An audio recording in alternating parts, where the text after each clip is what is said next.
et du milieu geek. Ouais, c'est ça. On va parler de nourriture. N'hésitez pas à nous rejoindre pour venir parler de bouffe, pour venir vous réveiller. Hein. Bien entendu, vous pouvez venir, vous pouvez poser vos questions, n'hésitez surtout pas, et croyez-moi, on va se faire un plaisir d'y répondre. Dans tous les cas, je pense que si vous faites la file d'attente pour être signé par Brigitte Lecordier, criez vos questions. Hein. Parce que là, vous êtes là pour un bon 8h30 d'attente. Hein. Ah oui, je pense. Oui, parce que je vois la file de Brigitte en haut, là. Croyez-moi, certains d'entre eux ne mangeront pas à midi, je vous le dis. Donc voilà, je préfère prévenir, c'est totalement. Donc oui, les amis, on est là avec Thibaut pour cette conférence. Vous savez quoi, ça va être assez chill. Moi, j'ai envie d'en savoir un peu plus sur Thibaut, sur ses débuts, sur ce qu'il a amené à être maintenant peut-être le vidéaste, on sait quoi, c'est le créateur de contenu. Oui, j'aime bien ça. Le créateur de contenu qui est spécialisé dans la cuisine, les recettes et les thématiques geek surtout, puisque être spécialisé dans la cuisine, moi d'ailleurs c'est un truc qui m'intéresse, Thibaut, il y a des créateurs de contenu spécialisés en cuisine, autres que geek bien entendu. On les appelle, ils se font appeler par les agences et compagnie des food influenceurs. Des food influenceurs, food influencers, tu vois, des food influenceurs de nourriture. Et oui, ça existe totalement, c'est même beaucoup plus répandu. Moi, ce que je fais, c'est littéralement quelque chose qui est de l'ordre de la niche dans la création de contenu lié à la gastronomie. Mais les influenceurs, les créateurs de contenu liés à la gastronomie, ça existe même dans les médias traditionnels. La première, c'est Maïté. Et aujourd'hui, je crois que le plus suivi, ça se bastonne entre. Alors en France, ça va se situer entre Laurent Mariotte, Cyril Lignac et Philippe Etchebest. Et c'est dingue parce que quand tu dis ça, ok d'accord, moi je vois des personnes qui travaillent sur le service public, qui travaillent à la télé, sur les chaînes, tu vois. C'est vrai qu'ils n'ont pas nécessairement cette image de mecs qui sont que sur YouTube. Et non, mais ils viennent pas de là surtout. En fait, c'est là où les lignes, elles se. Je suis en train de percuter que le café est excessivement mauvais, mais on m'avait prévenu. On m'avait dit, n'en bois pas, il est à chier. Là, littéralement. Je suis en train de m'écouter, tu suis en train de perdre connaissance actuellement. Qu'est-ce qui se passe? Faut que je vérifie mon coup. Je sais pas si je vais sur le café, mais c'est vrai qu'il est compliqué. On me l'avait dit, j'aime prendre des risques. Non, mais en fait, ils viennent des médias traditionnels, mais ils viennent pas fondamentalement, ils viennent salut le café. Mais qu'est-ce que j'ai? Non, mais ils viennent de la cuisine en plus de ça.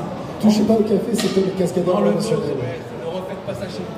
Non, mais des mecs comme Philippe Etchebest ou Cyril Lignac, c'est un type qui a compris que la télé c'était génial parce qu'il fait les plus grosses audiences d'émissions de cuisine et on peut maintenant en direct. Donc c'est le seul à vraiment prendre des gros risques.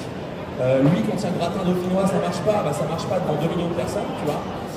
Et en même temps, il a compris que tout se passait sur les plateformes de création de contenu, donc il crée du contenu. Donc, si moi aujourd'hui on peut définir que parce que je fais la vidéo sur YouTube, je suis youtubeur, bah, on doit dire la même chose de Cyril Lignac, tu vois. Sauf que c'est pas le chemin que lui il a choisi.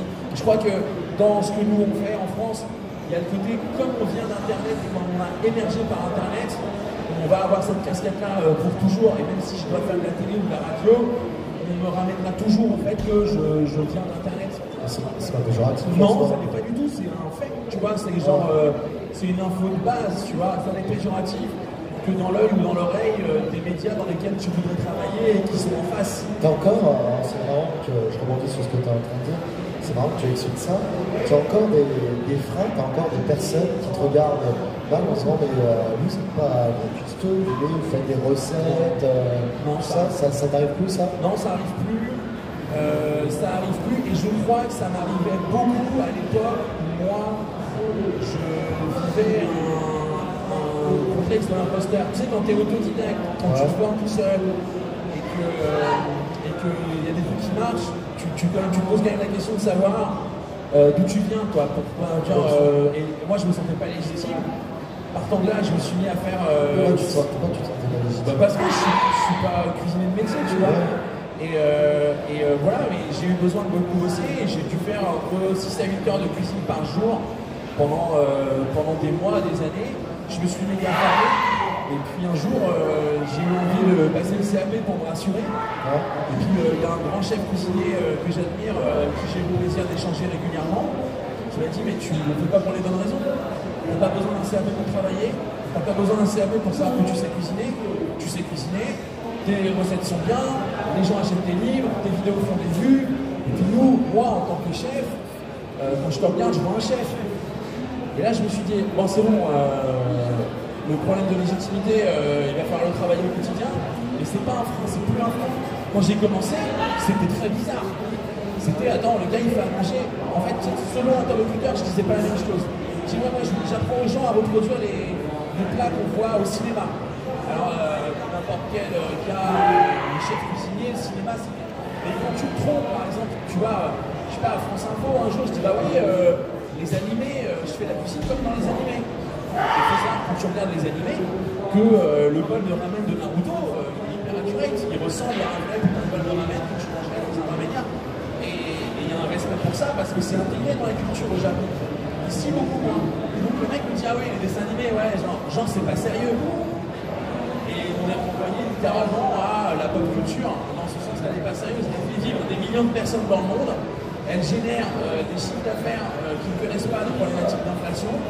Mais parce que c'est du divertissement, c'est pas fait sérieusement. Parce que c'est pas sérieux, c'est pas fait sérieusement. Ça, j'ai plus le oh, mais vous êtes tellement adorable. Vous êtes tellement adorable. Tu sais, moi, je me plaignais. Ce cappuccino à la fantastique. Je me plaignais pour faire une vanne. Il est exceptionnel. Ouais, merci. Algaïdo, merci pour ton café. Non, je vais pas faire le chien, je vais y aller. Alors, verdict? C'est le même.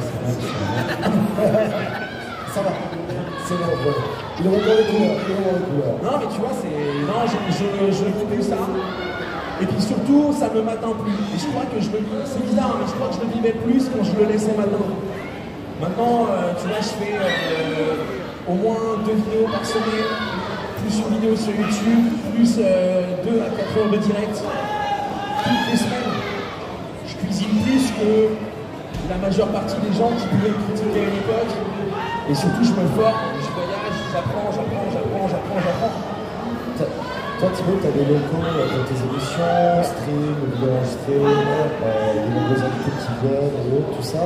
Tu as des restaurants, à toi aussi, tu as un restaurant, toi aussi. Est-ce que c'est un rêve? Est-ce que c'est. Non, c'est pas une finalité parce que c'est pas comme un péjoratif, mais est-ce que c'est pas justement j'ai envie de te dire la suite normale? Alors, c'est un peu le. Moi, j'ai pas de restaurant. J'ai quitté Paris. Ah, mais non, j'allais dire que je vais leur mettre un taquet, mais c'est vraisemblablement des enfants avec des ceintures de judo, quoi. Ouais, ils vont me casser la gueule, quoi. Je crois qu'ils vont te démonter la douche. Qui a une race, quoi. Si tu veux regarder des karatékines, tout le monde. Ok, elle pète des planches, la gamine. Ok. Et si tu veux pas perdre des joues, c'est des prestations. Au moment, elle me casse le tibia. C'est clair. Ah non, je l'ai vu, j'ai très énervé, c'est ça. Natsuko. Ah, la vieille rêve. Non, ouais, moi j'ai quitté Paris parce que je ne pouvais plus y vivre. Je suis arrivé à Chartres et à Chartres, c'est pas loin d'ici. Et j'ai monté mon petit studio, j'ai investi toutes mes économies dans un outil de travail qui me permettait d'être autonome, de ne plus dépendre de network, de ne plus dépendre d'agence, d'aller à Webedia qui est pour le plaisir, pas pour tourner. Et du coup, ouais, je suis totalement autonome là-dessus. Les livres, on a toujours fait ça en équipe avec ma femme et avec mon photographe. La prod ne change pas. Pour l'instant, ça a l'air de vous plaire et on vous en remercie. On continue, on se remet en question, mais l'équipe est la même. La vidéo, j'ai staffé. J'ai salarié des freelances qui travaillaient avec moi et qui étaient en situation précaire. Moi, je suis sorti d'une situation précaire. Je ne me voyais pas bosser avec des gens qui ne savaient pas comment ils allaient vivre à la fin de mois. Donc, on a recruté ça. Et c'est vrai que la finalité de mon projet, c'est d'être capable de le proposer au public, un lieu de restauration. On l'a fait il y a des années. Moi j'ai commencé avant YouTube, je cuisinais sur les conventions comme ça. Tu vois, avant Smartphone, à une époque, je cuisinais pour lui. C'est un peu ça le truc. À Paris Comics Expo, on a monté toute la restauration. C'est quelque chose que je sais faire. Tu vois, on a monté des food trucks, on a filé à bouffer à 25 000 personnes. Moi, j'ai fait 5 000 burgers par jour une fois. Donc, avec l'équipe. Donc, c'est une finalité. Aujourd'hui, moi, j'ai envie de le faire bien, j'ai envie de le faire correctement. Et j'avoue que j'adore passer du temps avec Philippe Etchebest, mais mon objectif, c'est pas le finir l'accrochement en cuisine, tu vois. Et Ouais, non, ce serait dommage. Bah, merci chef d'être là, ta gueule. Ouais. T'aurais pu m'appeler sur le 06. Pourquoi t'appelles pas quand tu veux qu'on se voit? Ah, ça me paraissait plus facile. J'ai chié dans le frigo. Non. Et j'ai envie, je sais ce que c'est pour accompagner beaucoup de restaurateurs dans leur création de carte, dans leur projet et compagnie. J'ai envie de le faire pour moi, mais aujourd'hui, il faut choisir. Tu vois, si demain j'ouvre un restaurant, je vais avoir envie, parce que ça nécessite ça, de faire que ça. Et donc ça veut dire être capable de baisser la voilure sur la création de contenu. Et baisser la voilure sur la création de contenu, c'est pas jouer l'algo. Pas jouer l'algo, c'est aller pointer au Pôle emploi très vite. C'est compliqué quoi, de pas jouer. La création de contenu, on en parle beaucoup, je crois qu'il y a beaucoup de gens que ça fait rêver. Il y a beaucoup de gens qui se fantasment aussi, ce qu'on gagne, ce qu'on fait, ce qu'on vit, machin. Quand on fait la création de contenu sur les plateformes de réseaux sociaux, moi je dis toujours qu'en fait on joue à un jeu avec un mec, mettons le mec c'est YouTube, il n'y a que lui qui connaît les règles, et quand il les change, il vous prévient pas. Et vous devez quand même apprendre à jouer avec lui. Et vous ne savez pas si vous allez gagner un jour, mais quand vous gagnez, vous êtes même peut-être pas au courant. Et il a changé les règles. Donc ouais, moi si je veux me lancer dans un projet de restaurant, il va vraiment falloir que je réduise sur les choses qui marchent. Et tu vois, intellectuellement parlant, se lancer dans une aventure avec femme et enfant, dans un truc que tu sais que potentiellement ça peut ne pas marcher. Enfin, je veux dire, l'économie des restaurants et de la restauration aujourd'hui c'est extrêmement compliqué, dans la mesure où tu fais les choses correctement. Est-ce que tu penses pas aussi qu'il y a quand même une certaine, pas facilité, mais il y a quand même une aide qui dit que derrière ce restaurant, il y a l'aura de gastronomie, qui a Thibaut Bilonga, et que ça peut amener quand même du monde. Oui. C'est pas, moi je comprendrais ce message, je le comprends, je comprends totalement ce message, mais c'est vrai que je le comprendrais encore mieux si c'était une personne lambda qui se lance dans la restauration demain et qui dit voilà, j'ouvre mon restaurant, mais j'ai peur que ça ne fonctionne pas. Là, en face de moi, j'ai quand même une des pointures de la cuisine et du youtubeur en France, et c'est vrai que c'est difficile parce que je comprends, et d'un autre côté je me dis mais c'est pas parce qu'il a conscience quand même que derrière il y a une communauté à des millions de personnes qui le suivent. Alors ça peut strictement rien dire bien entendu, mais il y a quand même une grosse communauté qui est là et qui permet quand même d'avoir un risque moindre dans la création de ça, peut-être, non, je sais pas. Il y a en effet, moi je peux pas partir dire si je ouvre un restaurant aujourd'hui, je pars comme quelqu'un qui n'a pas de communauté avec lui, et non, j'ai totalement conscience de ça.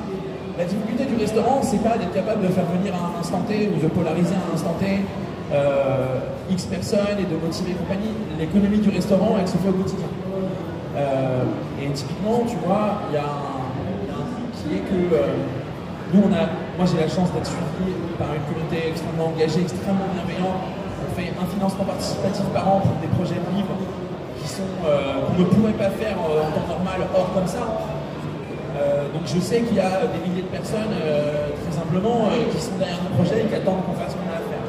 Aujourd'hui, moi j'ai pas de doute sur ce que je suis capable de cuisiner, j'ai pas de doute sur comment je suis capable de communiquer. La difficulté, c'est comment être capable de communiquer quotidiennement sans que ça découvre pour faire en sorte que ça fonctionne. Sachant que, tu vois, il y a tout un tas de facteurs. Tu vois, aujourd'hui, la création de contenu, la vidéo sur Internet ou les livres, si demain mon équipe me lâche, Inch'Allah ne le fait pas, si demain mon équipe me lâche, en vrai, je sais faire. Je sais faire, j'ai créé mon métier, je sais faire. C'est plus confort de le faire avec entouré, c'est humainement plus intelligent, agréable et fabuleux de le faire avec des gens qu'on aime, mais je viens aussi de ça qui fait que quand j'ai commencé, j'étais tout seul. Donc c'est chiant, mais je sais le faire. Au restaurant, tu peux pas le faire seul.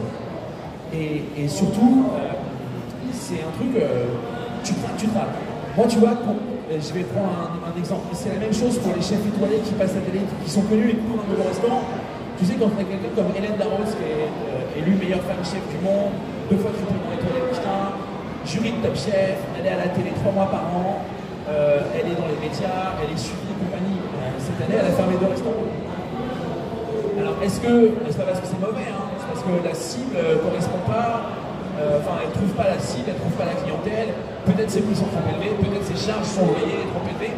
Il y a tout un tas de facteurs qui font que même des gens qui sont établis dans ce métier depuis 40 ans, qui font de la télé sur un niveau beaucoup plus. Enfin, tu vois, les audiences de Top Chef pulvérisent les audiences à moi si on doit faire la statistique. Et ben, même cette personne-là se ment. Le truc, c'est que tu vois, quand je fais la classe, demain, si je veux arrêter de faire ce que je fais, bah, je fais autre chose, mais j'ai pas de dette. Quand je vais me lancer dans un projet de restaurant, bah, je vais être attendu. Ah oui, bien sûr. Et en dehors de ça, mais je vais m'endetter pour le faire. Ce qui est normal, hein. Enfin, il n'y a pas de. C'est le jeu, tu veux jouer, tu connais les règles, tu vas. Mais ce sera un peu plus facile pour moi au départ. Mais la course, elle ne se gagne jamais au départ. On peut dire que c'est un projet. Ouais, c'est vraiment un projet, c'est quelque chose qui travaille. Sur les rails, mais c'est quelque chose mais ça va avoir très lieu. intéressant pour toi. Ok. Moi, je voudrais savoir un petit peu comment tu expliques le succès grandissant que tu as eu au fur et à mesure de ces années par rapport justement à la cuisine et autres. Tu disais, on a énormément de créateurs de contenu et autres qui fleurissent sur les réseaux et autres par rapport à la cuisine. Mais c'est vrai qu'en France, encore une fois, c'est pas te beurrer de l'eau, tu vois. En France, quand on entend cuisine, quand on entend bonne culture, on entend gastronomie. Comment t'expliques un petit peu ce succès? Le succès, je l'explique de plusieurs manières. La première, c'est mon cosmos infini. Je pense que les gens m'aiment parce que je suis fabuleux. Le sixième sens, le cosmos, tout ça. Non. En fait, je pense que moi, j'ai une bonne idée. Je pense qu'on se donne les moyens et on est prêt à faire les sacrifices. Et on a été prêt à faire les sacrifices qu'on a fait pour que ça fonctionne.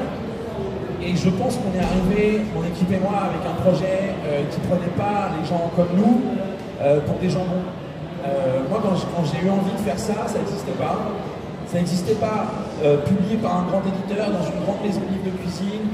Ça n'a jamais été fait par des grands photographes et par des directeurs artistiques qui avaient envie que ça se fasse bien. Et je crois que la force du truc, au moment où ça s'est lancé, c'est que j'ai réussi à ramener autour de moi des gens passionnés, compétents, très installés, et les convaincre. Et dire, tu vois, le gars qui fait les photos pour Alain Ducasse, quand tu lui dis j'ai ramené l'épée du Seigneur des Anneaux, et il faudrait bien qu'on mette un anneau là, c'est quoi la bagouze?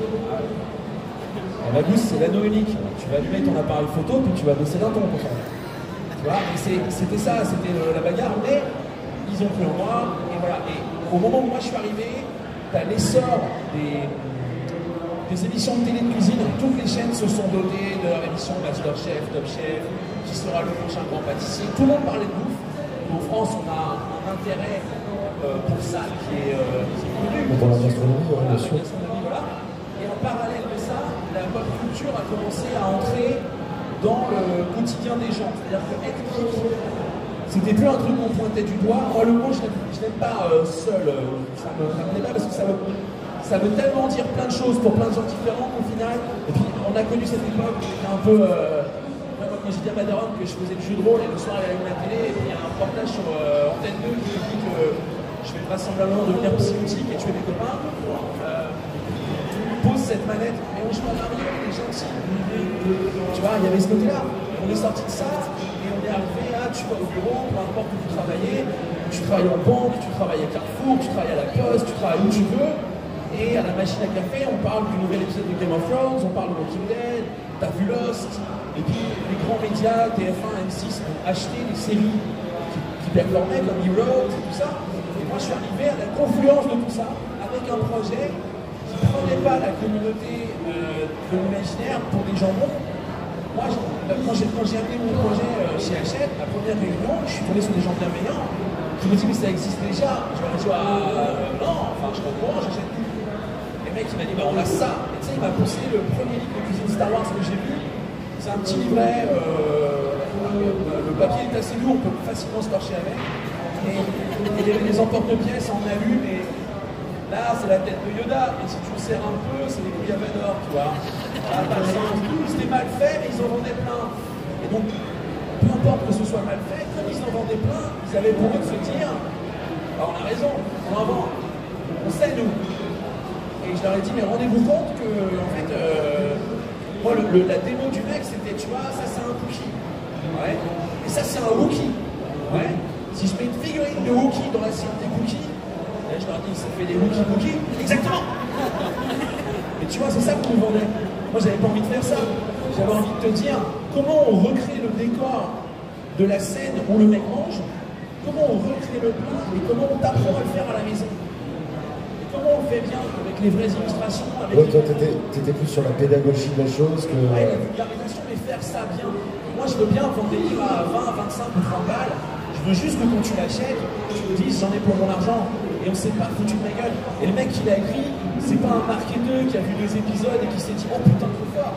C'est un gars qui a bouffé tous les putains d'épisodes 10 fois depuis toute sa life et qui a décidé de le mettre dans un ouvrage, tu vois. Quelqu'un me posait la question, il me dit mais vous avez vraiment tout regardé? Là je t'avoue que le dernier livre, j'ai dû aller voir des choses que je n'avais pas vues. Le dernier livre que j'ai sorti en octobre, c'est les recettes boutiques. Basiquement, c'est la cuisine dans Tim Burton, et j'avais pas les droits pour Tim Burton. Mais il y a tout Tim Burton. D'ailleurs, c'est une question qui est très intéressante. Voilà, tu m'amènes sur un sujet. J'appelle mon avocat, vas-y. Non, t'inquiète pas, ça va se faire très tendrement et tout, il n'y a pas de souci. Et je te laisse finir, justement. Non, mais tu vois, les livres, on les lit, les comics et les mangas, on les lit. Je vais au cinéma, j'ai la chance par mon métier d'avoir accès aux avant-premières presse. Donc je vais pas au Grand Rex faire la teuf, j'y vais 6 semaines avant. Parce que si je vais au Grand Rex la veille, j'ai pas le temps de faire la vidéo ou d'écrire la recette. Donc j'essaie d'avoir accès au projet en avance pour savoir s'il y a du contenu. Les studios sont très contents de ne pas avoir à payer, je fasse du contenu pour eux. Et au final, c'est gagnant, tu vois. Et voilà, on voit les films, on regarde les séries et on se prend la tête en se disant est-ce que ça c'est une référence anecdotique? Est-ce que ça vaut vraiment le coup qu'on le fasse? Alors ça, ce cas-là, c'est iconique, il faut le faire, tu vois. Et on le fait et on juge chaque recette, chaque livre. Moi j'ai la chance d'avoir fait 23 livres en 10 ans, uniquement parce que je pense qu'on est suivi, mais aussi parce qu'on ne se fout pas de la gueule des gens. Ça, je pense que le succès, c'est un dé de 20 bien lancé sur une bonne partie avec des bons joueurs.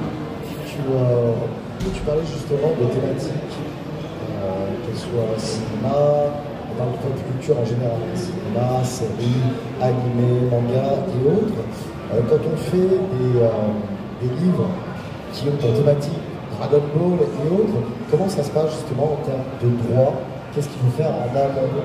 Comment ça se passe cette préparation justement de ces livres avec ces thématiques, ces licences très connues? La première préparation qu'il y a à faire, c'est une préparation psychologique. La seconde préparation, c'est quand même se préparer à se lever à l'événement tous les matins. Non, en fait, c'est très compliqué. Il y a plein de... Ça dépend toujours des licences. Disney, il y a eu beaucoup de facilité avec Disney parce que moi, je suis édité chez Hachette. Hachette, c'est l'éditeur historique de Disney depuis 80 ans. Il y a une politique des licenciés pour Disney qui est que quand vous avez la licence Disney, vous êtes prioritaire à proposer des projets.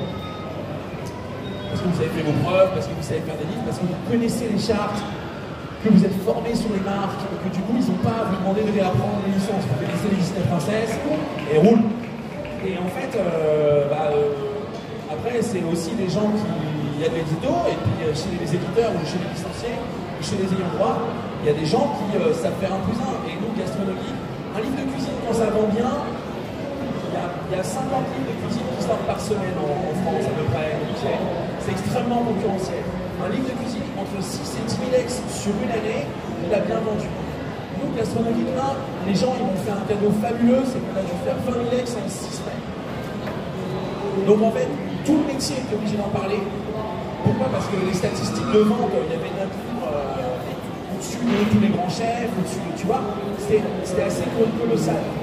Et du coup, quand tu fais ça, et que tu vas avoir une licence en disant waouh, j'adorerais faire le livre Disney, lui il sait que tu vends, lui il sait qu'il vend, il regarde ton travail, il se dit putain c'est carré, vous pouvez faire ça avec moi, tu dis bah ouais, tu fais des essais, voilà. Les Américains ça va très vite, ils n'ont pas le temps en fait.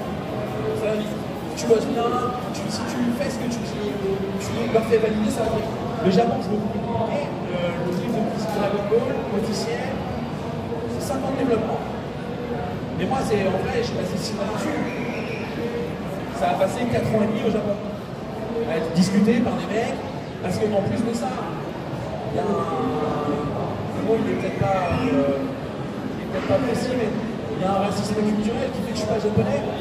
Et donc fondamentalement, pour les mecs de la Toei au Japon, c'est dur de se dire que l'idée elle vient pas d'eux. Territorialement, il t'a envoyé un message ou pas? Ouais, Akira, bien sûr. Ouais, bien sûr, mon SMS, je vais cliquer si je commence. ok, d'accord. Et non, mais en revanche, là où ça a pris du temps, mais on a eu une raison de serrer les dents, c'était un rêve de ouf. Non, c'est qu'en fait, t'imagines, Je vais te niquer si tu recommences, d'accord? C'est ma licence. j'ai lu ton livre, je vais te tabasser, bâtard. Non, en fait, la beauté du truc, c'est que ça a mis des années à avancer, et celui-là spécifiquement, quand ça s'est mis dans leur tête, quand ils se sont dit, ah putain, mais c'est génial. Déjà, ils m'ont envoyé des mails en me disant, on a vu les photos, on a vu les recettes, ah putain, mais c'est génial. Enfin, les mecs, c'est jamais, je vais pas le faire, tu vois, ça peut être ça. Et ensuite, ils m'ont dit, si vous voulez la couverture, c'est nous qui la dessinons. T'as la team Toyotaro qui fait le manga, la Toei Animation qui fait l'animé, et leurs équipes créa fait la couverture du livre. Donc là, t'as un pied dans la licence, t'avais déjà un pied dans la licence. Nous, là où on avait la pression spécifiquement sur ce livre, c'est qu'on est la deuxième équipe mondiale occidentale à travailler sur un projet Dragon Ball qui ne travaille pas pour la Shueisha, qui n'est pas japonais et compagnie. On avait une petite pression puisque la première équipe, c'est l'équipe qui a fait Dragon Ball Evolution. Oui, voilà. Donc si tu veux, quand t'arrives en disant bonjour... C'est plus que de la pression, mec. Ah bah là, le mec il m'a regardé en mode ouais, alors je vais commencer par non, et après on verra, d'accord? Non. Et je m'étais dit, voilà, casse-toi. Et en fait, non, ils sont passionnés par la foot, ils aiment la France, ils savent qu'on est cohérents là-dessus, et on leur a fait un boulot propre, tu vois, et donc on a eu accès. Et 8 derniers mois, ils nous ont proposé de retravailler nos interchapitres, nos pages, avec des planches qui n'avaient jamais été publiées. Jamais. Donc tu te retrouves à recevoir des disques durs, avec des cellulos, avec des trucs en mode comment on s'en sert, quoi. Et là, tu tombes dans le panneau, tu t'en sers, et il faut les refaire valider. Alors que c'est eux qui t'ont dit prenez-les. Tu vois? Donc c'est comme ça que ça se passe. Mais basiquement, il y a une histoire de gros sous, mon éditeur fait un gros chèque. Ensuite, mon éditeur pleure pendant le moment où ça se fait. Et dès que ça va à peu près, qu'il a récupéré son blé, il vient me voir en me disant t'es vraiment un mec fabuleux. Et voilà. Et moi, en vrai, mon travail, c'est de respecter la licence, de faire mon métier, mais de respecter la communauté qui est derrière. En général, j'en fais partie. De respecter quand tu fais Dragon Ball et quand tu confies Dragon Ball, si tu fais pas ça bien, t'es un enfoiré fini. Pareil pour Disney, moi j'ai la chance de faire Disney. J'ai fait des livres de recettes, j'ai fait des livres de pâtisserie, peut-être il y a un nouveau livre qui sort cette année, mais je vous en ai pas parlé. Et en fait, c'est ouf de recevoir les planches, d'aller dans les studios. De quoi vous avez besoin? Je sais pas, vous avez des frises avec la petite sirène, mais en vecto, vous savez, j'ai pas besoin des poches couleurs, j'ai besoin des formats. Ouais, bien sûr, nous ils nous ont demandé, quand on a fait la recette Pinocchio, c'est tellement vieux Pinocchio et Blanche-Neige que tout n'est pas numérisé. Donc tu reçois un mail, tu vas chez Disney, tu te dis putain, on a un problème et les mecs nous disent bon, on adore votre taf, mais est-ce qu'il vous est possible de faire les créas pour qu'on les rentre dans la charte officielle mondiale? Et là tu te dis bah ouais c'est cool, on dessine du Pinocchio là, on est en train de le faire, on est en train d'être Disney là. Et ouais c'est chouette, mais c'est pareil, c'est des années de boulot pour en arriver là, et après il faut tenir la Disney. Disney, donc tu parlais de Disney, Dragon Ball, tu as énormément de thématiques, de licences, tout ça. Il y a une licence que tu as vraiment dans le cœur, que tu n'as pas encore faite et que tu aimerais travailler dessus. Alors, il y a une licence qu'on n'a pas encore faite, qui est dans mon cœur, et on en parlera quand ce sera le moment, mais ça implique 9 personnes qui partent en trek pour aller jeter une bague dans un volement, enfin c'est chiant. Voilà. Et voilà, et pour le reste, Zelda, il y a un... Est-ce qu'il a une marque en forme d'éclair sur le front? Ça on l'a fait là, et on est en train de fabriquer le livre, c'est chouette. Mais ouais, non, Zelda c'était mon rêve de vie et on l'a fait. Zelda, c'est parce que c'est ton jeu de cœur. Ouais. Mais on se demandait vraiment si on arriverait à le faire et on l'a fait et c'est ouf. Et non, bah il y a encore 2-3 trucs que j'ai pas fait. J'essaie toujours de passer par la voie officielle, il n'y a rien de plus gratifiant d'avoir ton nom à côté d'un très gros logo que tu as sur les posters depuis que tu es enfant. Quand c'est pas possible, ben on le fait quand même. Et ouais, non, ça arrive cette année. continuer à être là. Hein. Moi j'ai un loyer à payer, c'est pas énorme. Mais faites des efforts. Non, mais, on va essayer de continuer, bien sûr. Thibaut, c'est pas que c'est la mode, mais je vois beaucoup de créateurs de contenu et d'autres qui se lancent dans les romans, qui se lancent dans la BD, ce genre de format. Toi, bon, bien entendu, tu fais des livres de cuisine, mais est-ce que ce format-là, BD, manga, roman et autres, est-ce que c'est quelque chose qui pourrait t'intéresser? Est-ce que c'est quelque chose que l'on pourrait voir à l'avenir peut-être dans tes sorties? Oui, moi ça fait 6 ans que j'ai un projet de manga dans les tiroirs. On ne le fait pas parce que c'est compliqué pour moi d'être en accord avec moi-même là-dessus. Mais je fais du jeu de société, je fais du jeu de rôle, je fais des board games. Je n'essaie pas forcément utiliser la marque gastronomique pour tout pousser, parce que je pense qu'il faut faire les choses correctement. On a fait du jeu de rôle en boîte, ça s'appelle Apérole, ça a très bien marché pendant le confinement.